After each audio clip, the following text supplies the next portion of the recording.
Bonjour à tous, ravi de vous retrouver pour ce nouveau numéro du Samedi Politique, un numéro consacré intégralement à l'actualité européenne.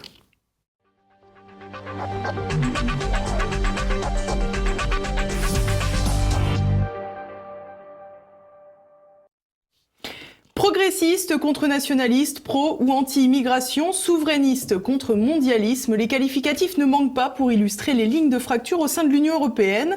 Depuis les élections italiennes et l'arrivée au pouvoir de la coalition gouvernementale avec Matteo Salvini en figure de proue, la révolte contre le diktat bruxellois est montée d'un cran. À 9 mois des élections européennes, les tensions progressent de jour en jour. Jusqu'où ces affrontements peuvent-ils aller? Quelles conséquences peut-on envisager?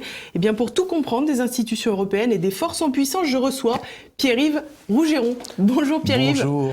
Merci beaucoup d'être venu à TV Liberté. Vous. Pour vous présenter, vous êtes le patron du Cercle Aristote, un cercle qui organise des conférences prisées à Paris. On en parlera à la fin de cette émission pour que les gens puissent avoir un programme de cette nouvelle année. Vous êtes également directeur de Perspectives Libres.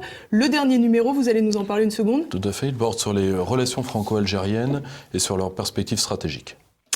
Alors, vous avez évidemment une expertise très poussée sur les institutions européennes. C'est ce qu'on va voir tout au fil de cette émission. À partir de là, mercredi, les eurodéputés se sont prononcés au sujet d'un rapport lors d'une séance plénière, donc à Strasbourg, le rapport Sargentini, du nom d'une eurodéputée néerlandaise, écologiste. Écologiste, Judith, qui portait intégralement sur la situation en Hongrie. Est-ce que vous pouvez revenir dans les grandes lignes sur ce rapport? Dans les grandes lignes, c'est un rapport qui entre dans la procédure de l'article 7 du TFUE, donc le TFUE qui est le traité consolidé, qui est la Bible de l'Union européenne, et l'article 7, qui est une création du traité d'Amsterdam, est un article qui est divisé en deux, qui définit deux procédures de sanctions. Une sanction à l'encontre d'un État membre, une sanction en cas de risque de violation des valeurs définies à l'article 2 du TFUE, donc la dignité, les droits de l'homme, enfin le catéchisme habituel, et une procédure de sanction dite grave en cas de manquement constaté. Là, nous sommes dans la première procédure, c'est-à-dire que une institution européenne qui peut être un tiers du Conseil, la Commission européenne ou le Parlement, statuant en procédure légère à 50% de ses membres plus 1, en procédure aggravée aux 2 tiers, lance contre un État membre une procédure qui ensuite on va donner des pseudo-droits de défense parce qu'en fait tout est verrouillé. Du discours de Viktor Orban. C'est une première étape. Il va pouvoir vous présenter également devant le Conseil. Mais il n'a eu que 8 minutes. J'ai assisté à ce discours. C'était... c'est quelque chose d'assez horrible de voir un chef d'État qui, lui, avec tous les défauts que Viktor Orban, a été élu par quelqu'un, jugé par des gens qui ne sont rien, pour la plupart d'entre eux. Parce que quand vous êtes jugé par rien, c'est triste pour le rien, parce que quand vous êtes attaqué par Guy Verhofstadt, vous êtes attaqué par ce qui est au-dessous du rien. Mais, en plus, il n'y a pas plus éructant de haine que les gens qui aiment la tolérance. C'est très drôle. Et ensuite, vous allez avoir... Une fois que la Hongrie aura fait notifier ses observations, il y aura un vote au Conseil de l'Union européenne, qui est un vote... Qui n'est pas la même chose que le Conseil de l'Europe. Qui n'est pas la même chose que le Conseil européen qui lui regroupe les chefs d'État. Qui est au Conseil de l'Union européenne, qui est un vote aux 2 tiers, et la sanction principale, les sanctions sont assez floues dans le traité, mais la sanction principale, c'est le fait de retirer à un État. Il faut savoir que, évidemment, dans chaque vote qui concerne un État, cet État ne peut pas voter. Et la sanction, c'est que pour un temps donné, ou sur des sujets donnés, ça n'a jamais... Oui, c'est pas très clair, il y a toujours des zones Ce sont vagues. des procédures peu claires et qui ont été très peu utilisées. Donc, pour l'instant, nous sommes, disons, dans une expectative. Dans une expectative. C'est surtout le retrait des votes, à la fois au Conseil au Conseil de l'Union européenne et au Conseil européen. Donc alors, là, la Hongrie, pour plus de 400 parlementaires, le vote a été écrasant, et donc nous allons certainement vers un régime de sanctions. Oui, on a vu que le rapport a été adopté avec 448 voix. On reverra tout à l'heure la répartition. Je voulais juste apporter une petite précision au sujet des contributeurs au rapport Sargentini, parce que je trouve que c'est toujours intéressant, surtout quand on se rappelle des relations entre Viktor Orban et George Soros. On voit parmi les différents contributeurs, donc l'Open Society European Policy Institute, et également ce que je ne connaissais pas, mais j'imagine que je ne suis pas la seule, le Bureau des initiatives en faveur des Roms de l'Open Society Institute. Voilà. Donc ça mérite quand même d'être souligné. Juste un point, il y a 12 sous-chapitres dans le rapport qui sont 12 types d'accusations regroupant eux-mêmes différents faits. Sur la Hongrie, il y en a un par exemple qui est celui sur le droit, sur les droits universitaires, qui porte uniquement ou quasi uniquement, sur les rapports de Viktor Orban et de son parti et des institutions hongroises avec les universités que George Soros a créées en Hongrie. Il y a une large part de l'influence de l'Open Society. Si vous me permettez juste une incise, Soros est important dans ce dossier-là, particulièrement parce que c'est Orban, mais il ne faut pas focaliser sur Soros. Soros est un exécutant. Il est là parce que tant le Congrès des États-Unis à une certaine époque que l'Union européenne aujourd'hui a besoin de lui pour être, disons, la main discrète dont ils ont besoin en dehors des procédures. Ce ne serait pas lui, ce serait quelqu'un d'autre. Il y a des tas d'ONG qui sont aussi nocives que l'Open Society et qui sont beaucoup moins discrètes parce que Soros, lui, assume ce qu'il fait largement. Oui, un côté mégalomane à travers sa philanthropie déguisée. Oui, il y a une sorte de côté. Il a fait, je crois, un interview il n'y a pas longtemps qui a un côté très prince des ténèbres de ce type-là, oui, tout à fait. Alors ce que je vous propose, on l'a déjà évoqué, les critiques quant à finalement la représentativité de ces dirigeants européens. Ce que je vous propose, c'est d'écouter le discours qu'a fait Nigel Farage juste après la prise de parole de Viktor Orban, qui a été parmi les soutiens donc au Premier ministre hongrois et sans doute le plus remarqué. Dieu merci, monsieur Orban, il existe au moins un leader européen capable de défendre ses principes, sa nation, sa culture et son peuple face à un tel harcèlement. Dieu merci, vous êtes là, c'est tout ce que je peux dire. Et je suis sûr que les Hongrois d'un certain âge se rappelleront de leurs mauvais souvenirs aujourd'hui. C'est un procès spectacle, où une bande de politiciens pointe du doigt et hurle, se gargarise de haine. Le procureur général, le commissaire européen qui n'a pas été élu, a l'audace de vous donner une leçon de démocratie. Vous ne savez pas de quoi vous parlez. Ils veulent vous retirer vos droits de vote, ils veulent vous retirer vos subventions européennes. Et tout ça parce que vous avez l'audace de vous opposer à George Soros, l'homme qui a versé 50 milliards de dollars à travers le monde pour essayer de briser les États-nations et pour se débarrasser de nos démocraties traditionnelles. Et évidemment, en Hongrie, il a financé la promotion de l'immigration illégale dans votre pays. Et vous, à juste titre, vous êtes opposé à lui. J'aurais aimé que l'on fasse tous de même. Monsieur Orban, vous dites que vous voulez rester membre de cette Union européenne, mais ce n'est pas seulement votre pays qui a été insulté aujourd'hui. Vous avez été insulté aussi. Il est temps d'être logique. Rejoignez le club du Brexit, ça va vous plaire. Time to be more logical. Come and join the Brexit club. You'll love it.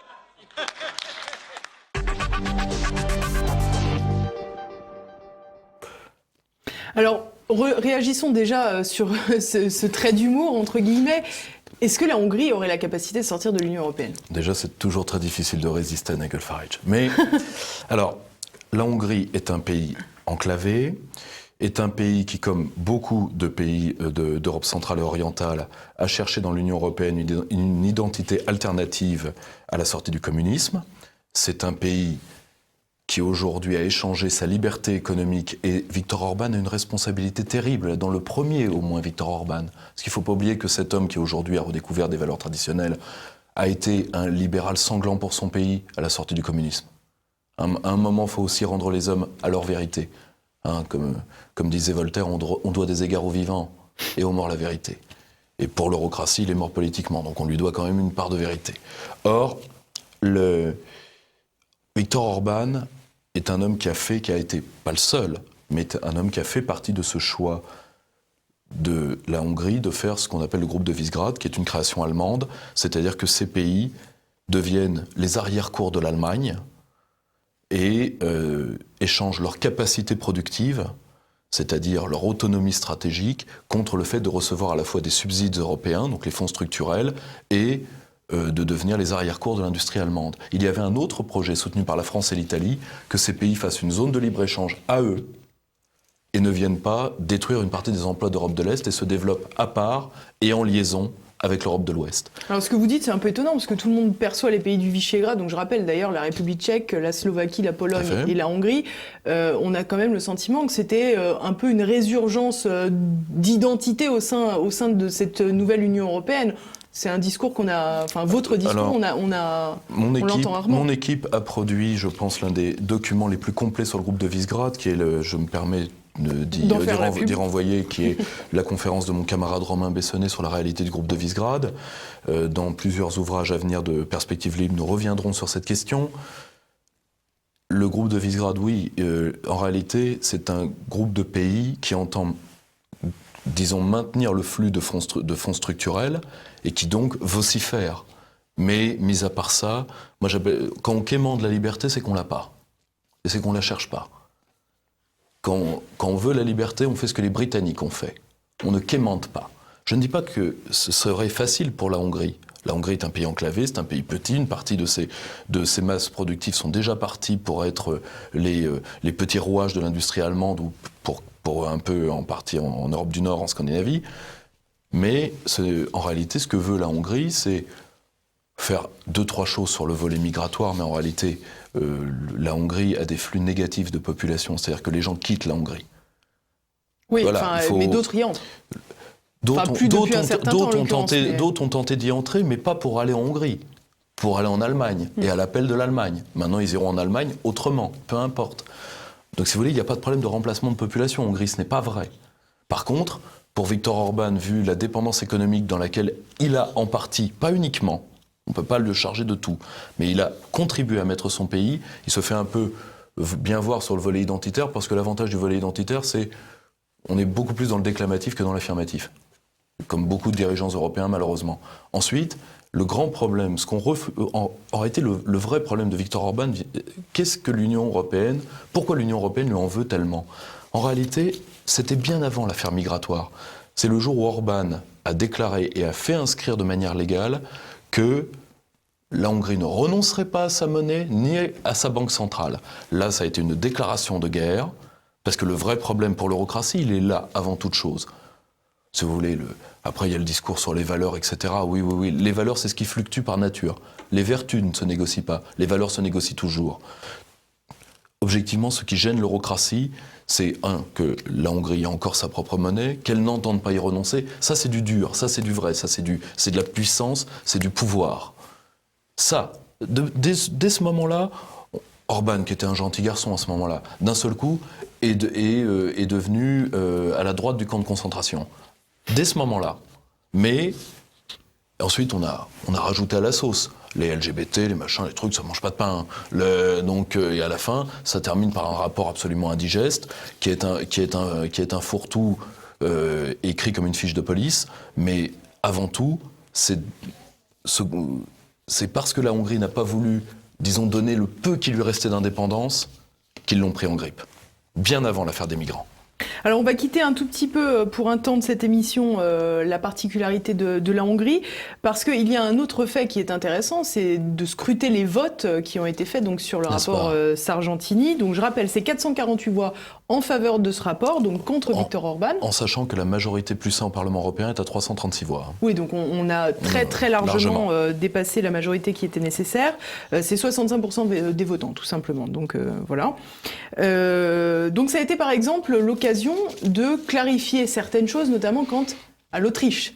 Puisque la récente élection de Sebastian Kurz en chancelier autrichien, avec une coalition gouvernementale, a laissé espérer beaucoup de choses dans le camp souverainiste, enfin du moins une partie du camp souverainiste, pas la vôtre visiblement. Ça, c'est sûr. Et dans ce cas-là présent, force est de constater que Sebastian Kurz a demandé à son parti, le VP, de voter contre Orban pour le rapport.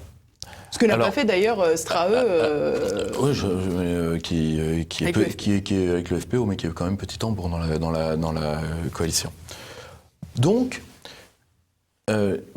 disons que là, vous avez une illustration de ce qu'est la réalité de l'union des droites. Voilà, donc si vous voulez, un appôt à crétin particulièrement efficace. Tellement rabat-joie, toujours. Un appôt à crétin particulièrement efficace en période électorale, et dont la réalité du pouvoir, vous l'avez devant vous.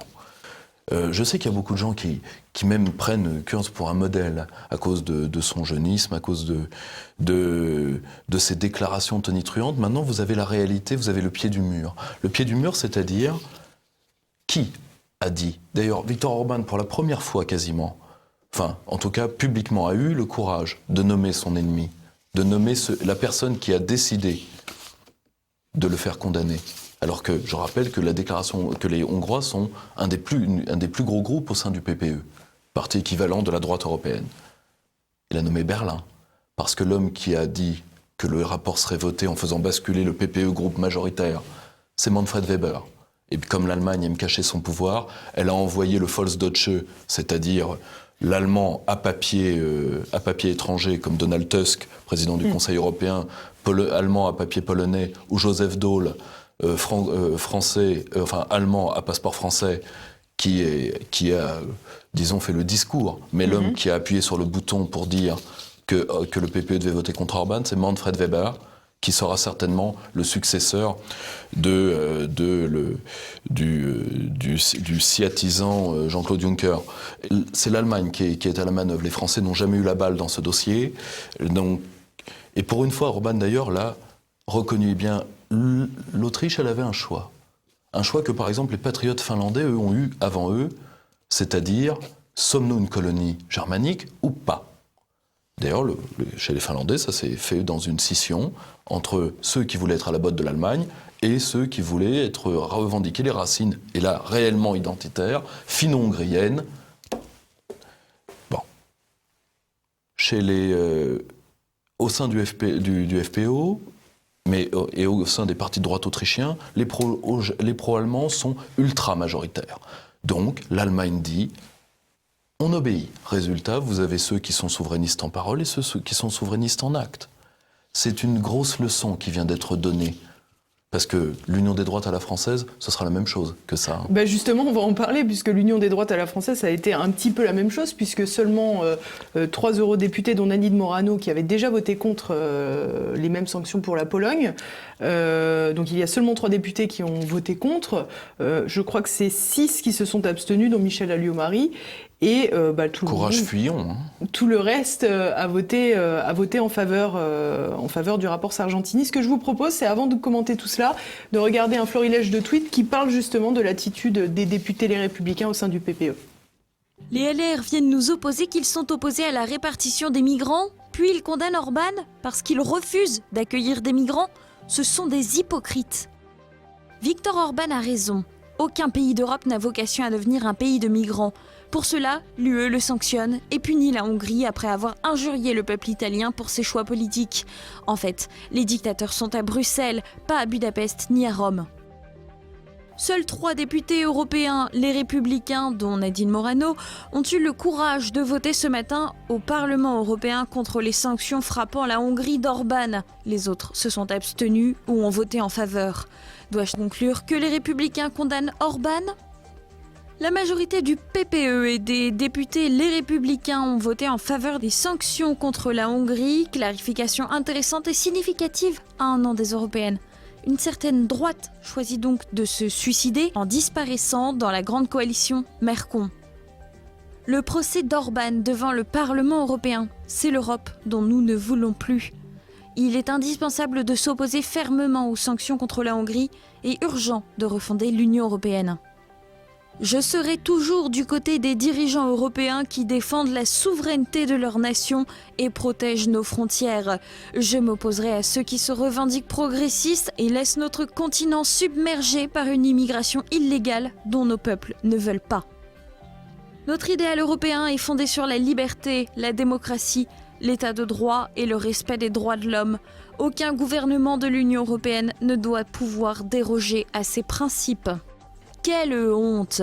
Les députés européens, les Républicains proches de Wauquiez ont voté contre les sanctions contre la Hongrie d'Orban ou se sont abstenus. #je préfère agir. Au Parlement européen, la droite française refuse de sanctionner le régime hongrois de Orban. Les digues cèdent, toute la droite européenne de même. L'Europe des valeurs se décompose, le poisson pourri par la tête. Alors, on va revenir sur le tweet de Jean-Luc Mélenchon parce qu'il me paraît fondamental, mais avant, on va se concentrer sur les députés Les Républicains.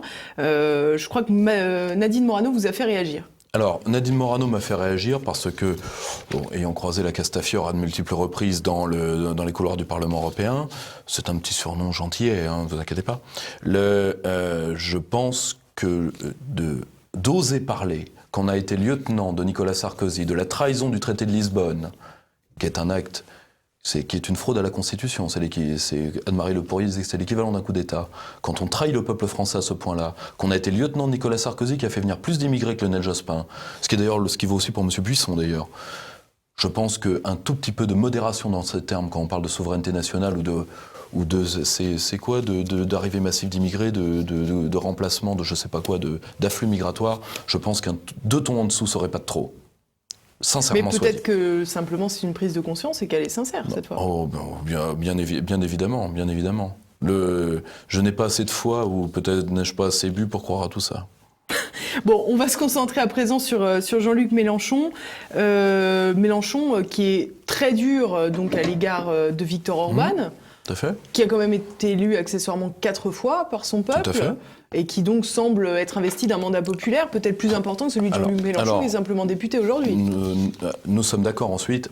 Si on se met dans la tête de Jean-Luc Mélenchon, c'est très simple. Jean-Luc Mélenchon, je pense d'ailleurs qu'il y a une part de suicide politique là-dedans, pense, selon un calcul qui est vraiment mitterrandien. N'oubliez jamais, pour comprendre Jean-Luc Mélenchon, que son modèle, et même son Dieu personnel, parce qu'il est le seul homme de gauche qui ne vous laissera jamais manquer de respect à la mémoire de François Mitterrand devant lui, c'est le mitterrandisme. C'est-à-dire ce qu'il veut, c'est finir de manger la volaille socialiste. Alors vous me direz, elle est quand même un peu déplumée quand vous voyez Benoît Hamon, Olivier Faure, c'est du sous-poulet de loué, hein, mais c'est pas du bio. C'est pas du bio, hein, c'est pas du bio et puis c'est du gringalet. Hein. Faut aimer les petits os. Hein, mais il veut faire un hold-up sur la gauche bourgeoise parce qu'il fait le calcul suivant, les couches populaires ne vont pas aux européennes. On reprendra la logique populiste peut-être plus tard. À titre personnel, je pense que c'est un suicide de sa part, c'est idiot. Et malheureusement de voir des gens de grande valeur et qui travaillent eux beaucoup au Parlement européen, comme Michel Rivasi, député de la France Insoumise, voter ce rapport qui en plus... Michel Rivasi est chez les écologistes. Oui, pardonnez-moi, oui, écolo, mais elle est à la frontière entre les deux groupes. Mais même les lieutenants de Jean-Luc Mélenchon, si vous voulez, donc toute cette tendance, disons, pro-populisme de gauche, de les voir tous voter comme un seul homme contre Orban, alors qu'ils seront à la même place. Et eux, ils savent où la reddition, quand on est populiste, mène. Je rappelle, parce que ça n'a pas été commenté, que juste avant que Orban parle, le matin, M. Tsipras est venu ramper devant ses maîtres. Et a dit, voyez, il est applaudi. Vous voyez, oui, mais applaudi par un hémicycle quasiment vide. C'est-à-dire que ces gens-là, dont je rappelle le bilan, 47% d'augmentation de la mortalité infantile en Grèce, 400 000 Grecs sur 10 millions d'habitants qui sont chassés de leurs terres, 30% d'augmentation des suicides, près d'une retraite sur 2 qui n'est pas versée de manière régulière. C'est vrai que ça s'applaudit tout ça. Beau bilan, il est venu ramper devant ses maîtres, ceux-ci n'ont même pas daigné se déplacer. Voilà où mène le populisme quand il se renie. Jean-Luc Mélenchon devrait y penser.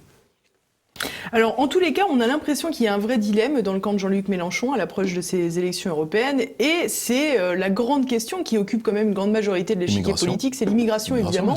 On voit que les journalistes, d'ailleurs, excitent, j'allais dire, ce dilemme au sein du parti à dessein. On sait qu'il y a un lieutenant donc de Jean-Luc Mélenchon qui, lui, œuvre plus pour la conservation des peuples chez eux, finalement, et en finir avec la déstabilisation des pays étrangers pour éviter ces vagues de flux migratoires. Tandis qu'une autre partie de chez Jean-Luc Mélenchon conserve, on va dire, une aspiration internationaliste, j'allais dire, et sans frontières. Gauchiste surtout. Gauchiste surtout. En réalité, ce qui est en train de se passer est assez simple. Vous avez une branche souverainiste, d'ailleurs très travailleuse, autour de gens comme Kuzmanovic. Ce n'est pas une marque d'admiration, c'est un constat. Hein, parce que c'est factuel. Parce que, si vous voulez, ça ne doit pas se retourner contre des gens je ne veux pas que mes propos soient utilisés contre quelqu'un que je ne connais pas et qui pourtant n'a jamais démérité, qui est sur la même position que ce parti pseudo-souverainiste allemand qui vient d'être lancé, c'est-à-dire Nous ne sommes pas contre l'immigration, nous sommes contre le no borders parce que c'est une position infantile. Donc les gauchistes le prennent pour eux. Et puis parce que ça œuvre pour le Voilà. dumping social, et évidemment. pour le dumping social. Bon, c'est-à-dire, C'est la position de du Georges jaurécisme. Marchais, hein. Non, mais c'était la position de marché, c'est du jaurécisme, c'est ce qu'on appelle le socialisme douanier.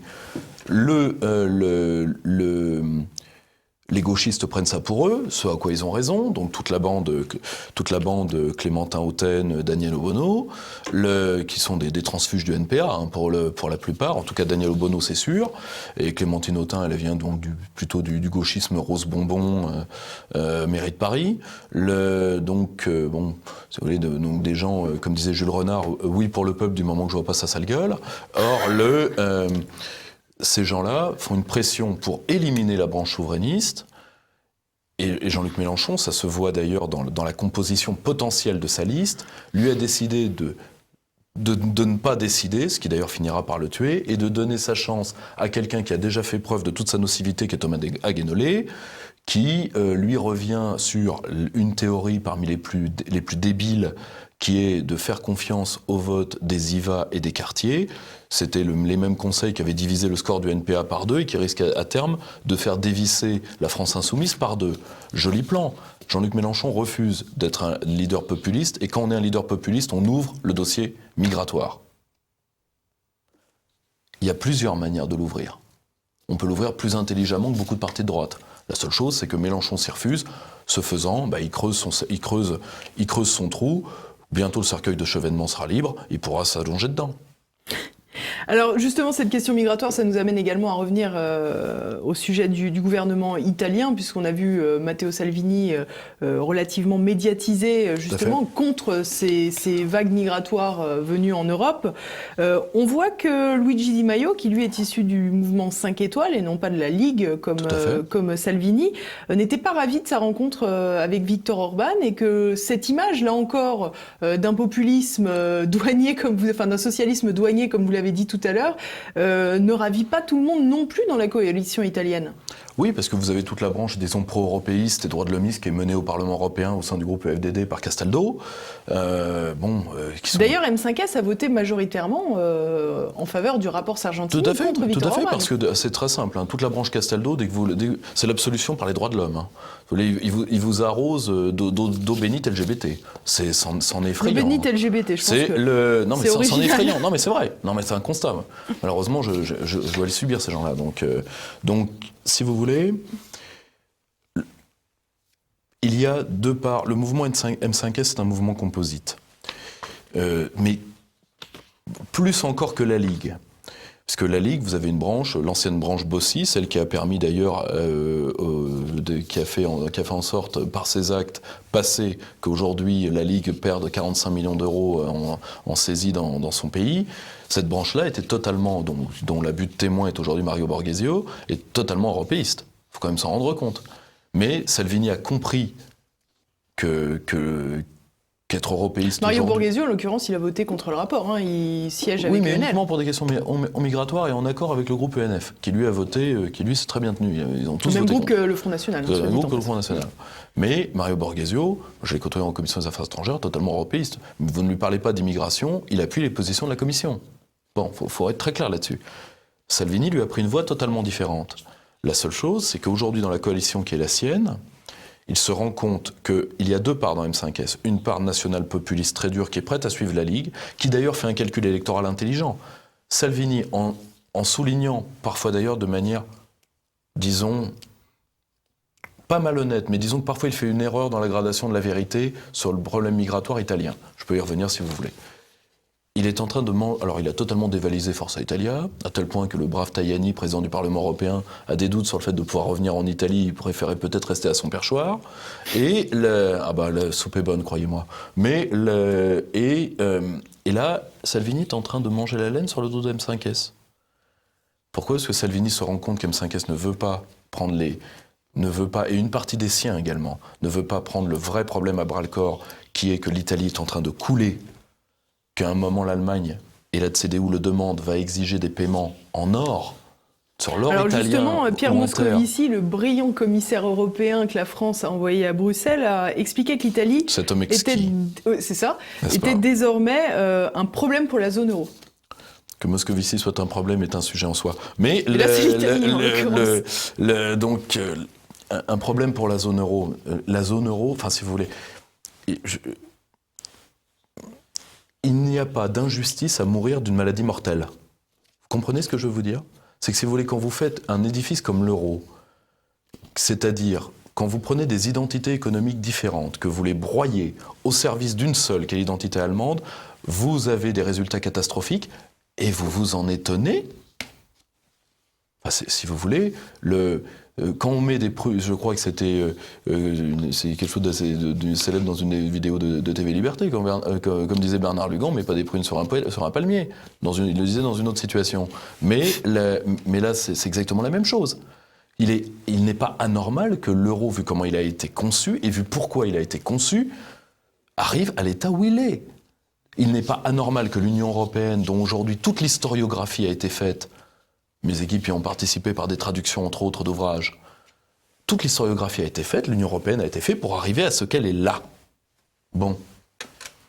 Oui, c'est un échec, mais c'est un échec parce que vous pensez que c'était de mettre ensemble des peuples qui avaient nécessairement des choses à se dire, ce qui est déjà discutable, pour avoir un objectif de progrès social, ce qui est déjà discutable, parce que tous ne le veulent pas. Mais en réalité, l'Europe n'a pas été faite pour ça. Elle a été faite pour une classe comprador oligarchique au service d'intérêts euro-atlantistes et avec comme principal garde-chiourme l'Allemagne. Point. C'est réussi. Bon, pour les autres peuples, c'est une catastrophe. Bon, très bien. La seule chose, c'est que une partie des Italiens, enfin derrière le M5S, ne veut pas prendre compte de ça. Donc que fait Salvini ? Il attend que la coalition pète, ira aux élections seul et espère être majoritaire. La loi électorale italienne fait qu'à 40%, vous êtes majoritaire. Alors justement, il semble jouer une autre partition. On l'a vu donc rencontrer Viktor Orban, je l'ai dit tout à l'heure. Ce que je vous propose, c'est de regarder justement Viktor Orban pendant cette rencontre. Il y a deux côtés en Europe.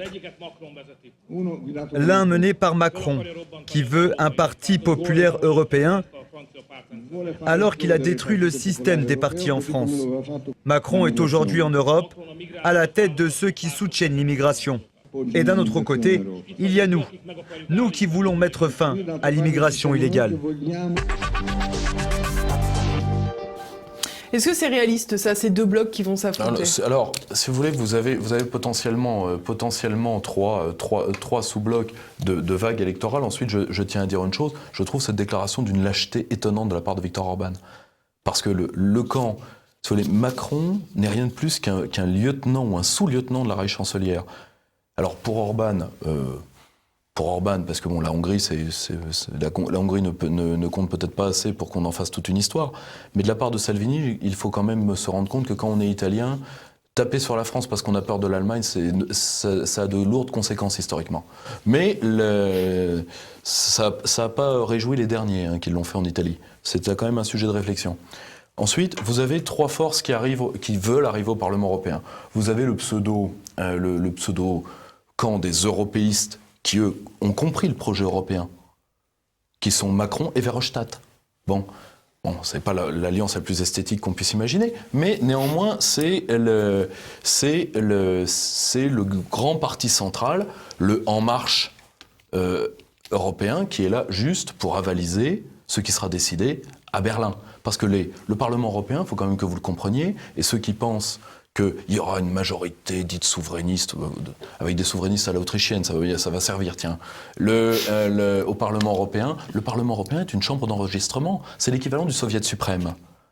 On votait en Union soviétique, contrairement à ce que croient beaucoup de gens, et le Parlement européen, de toute façon, n'a pas le droit d'initiative, c'est la Commission qui l'a, ne peut que dans des conditions très particulières, qui sont la codécision, influencer à la marge, et de toute manière, c'est la Commission l'organe dominant. Déjà, en plus, parce que ce sont ces équipes techniques et ces agences d'application qui vont traiter l'aval et l'amont des textes. Le Parlement européen n'est là que pour dire, comme disait Philippe de Villiers, le Parlement européen, c'est 3 doigts. Oui, non, abstention.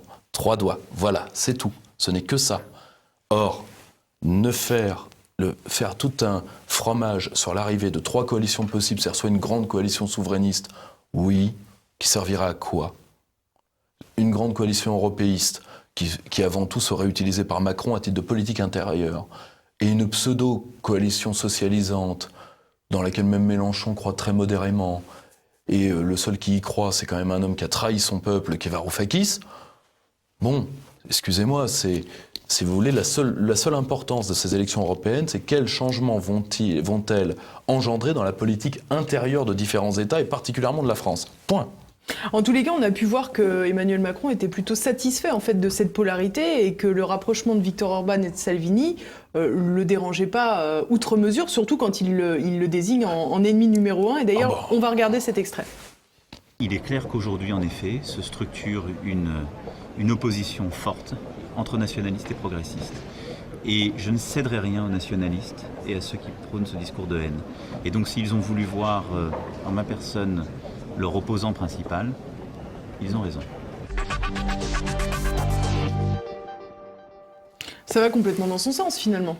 Disons qu'il va pouvoir vendre à la classe comprador française, qui est la bourgeoisie réunifiée qui l'a fait élire, donc 13% de l'électorat ou 14%, rappelez-vous, hein, c'est ça le bloc Macron, il va pouvoir leur dire, vous voyez, je vous rejoue le même coup qu'à la présidentielle, et il y a moi ou plus jamais ça. Bon, donc c'est moi ou les années 30. Bon, en plus, ce qui est totalement ridicule quand on voit les nouvelles lignes de la Ligue qui a éliminé tous les éléments déviants quasiment dans son sein, qui promeut des mecs comme Alberto Banaï, quand même l'un des plus grands économistes italiens, quand même le parallèle de Jacques Sapir en France, donc on est quand même très loin de l'ultra-droite.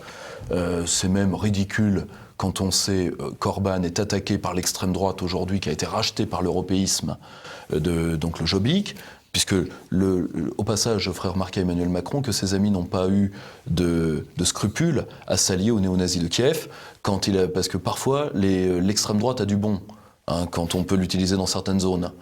Pour faire Je me rappelle de Bernard-Henri Lévy. De Bernard-Henri Lévy sur la place Maïdan en face du bataillon Azov, c'était fort sympathique. Mais donc si vous voulez, eux, en réalité, vous avez le droit, et ça faut bien le comprendre. Ces gens-là ne veulent pas défendre la dignité humaine, etc. Tant que vous êtes européiste, vous pouvez même être néo-nazi, si vous le voulez. La seule chose que ces gens-là ne supportent pas, c'est la demande de liberté et de dignité des peuples. C'est tout.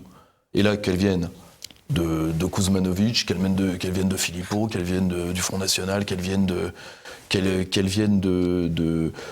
Thierry Baudet en Hollande, qu'elles viennent de qui vous voulez. La seule chose, c'est que c'est eux qui sont dans le sens du projet européen. Ils en connaissent tous les rouages, ils savent que de toute façon, l'ultime verrou, c'est la CJUE, qui, elle, ne changera pas sa méthode d'interprétation des traités. Donc vous pouvez avoir tous les organes souverainistes que vous voulez, à la fin des fins, dans leur jeu, parce que c'est eux qui en ont défini les règles, c'est eux qui gagnent. Le peuple le plus intelligent, c'est les Anglais, ils ont compris, ils en ont tiré les conséquences. Ensuite, les forces nationales en Europe vont-elles tomber au pied du mur de leur propre lâcheté ? C'est ça la vraie question. Eh ben, ça fait une bonne conclusion, juste avant de peut-être parler pendant quelques minutes du Cercle Aristote qui va faire sa rentrée dès lundi. Alors oui, pour notre 10e année, donc ça va être, d'ailleurs au mois de novembre, nous allons essayer d'organiser une soirée d'anniversaire et la publication d'un album. Nous reprenons des... Pas un album de musique, hein.